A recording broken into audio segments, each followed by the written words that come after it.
Denzel Dumfries, il nuovo giocatore del Real Madrid di José Mourinho. Affare un po' a sorpresa, non sapevo niente di questo affare, ho letto pochi minuti fa l'irrigo di Fabrizio Romano. Il Real ha pagato la clausola rescissoria di Dumfries di 20 milioni di euro e arriverà a breve a Madrid per fare il contratto che lo regherà al Real per i prossimi 4-5 anni, credo.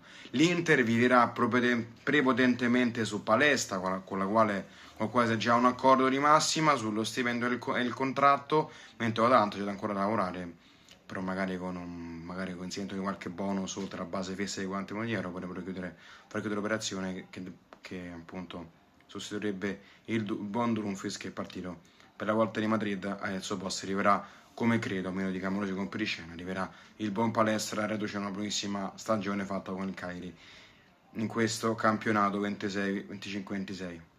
Fatemi sapere la vostra nei commenti, Dumfries al Madrid, che ne pensate? Ciao!